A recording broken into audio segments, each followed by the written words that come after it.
The rest of the story.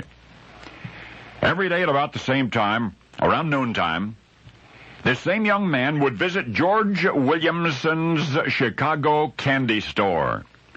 Now, he was an undistinguished lad, except perhaps for his sense of humor. He rarely, if ever, actually bought candy, but he loved to talk to the shop girls. In fact, after a while, the youngster had made of himself an incredible pest. Mr. Williamson would often admonish the little fellow that his employees were there to make and sell candy, not to joke around with visitors.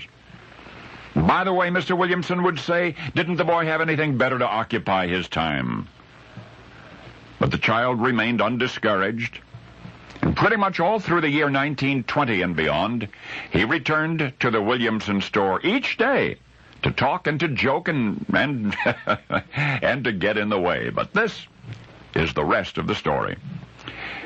The young women who worked at Williamson's had a brainstorm. At long last, they decided that this little pesky boy was determined to haunt the place, so why not make use of him? The next time he came in, for example, they could tell him they had a job for him, that there was an errand that needed running. The task need not even be necessary, only something to preoccupy this eager little boy, and if doing favors discouraged him from coming in the store, so much the better. Well, the next day the visitor arrived on schedule, but before he could say a word, one of the shop girls called his name. One of the shop girls called his name. Would he please go fetch something or other at such and such a place? And, of course, such and such a place turned out to be halfway across town. But instantly, the lad's eyes lighted up. He'd be glad to help out any way he could, he said, and in a flash he was out the door, and from that day on, every time he walked into the store, some designated employee would call his name. Some designated employee would call out his name and make a request.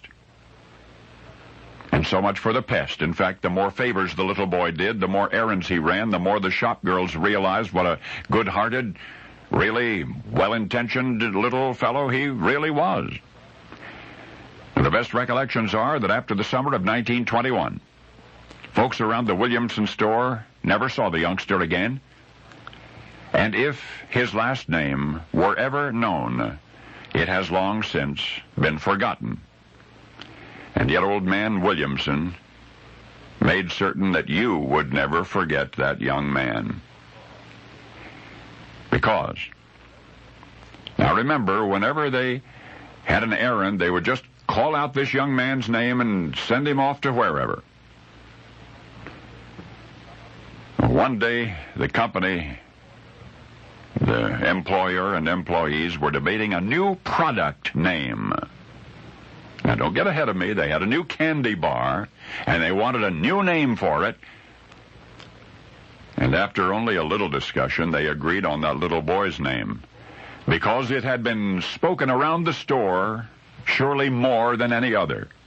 Each time there was an errand, somebody would call out. Now, you may have heard that this candy bar was named after the alias of author William Sidney Porter, but that's not so. From now on, you're going to know that the name of that candy bar honors a little boy that you never knew, by echoing the voices of the shop girls at Williamson's when they would call out each day, "Oh, Henry."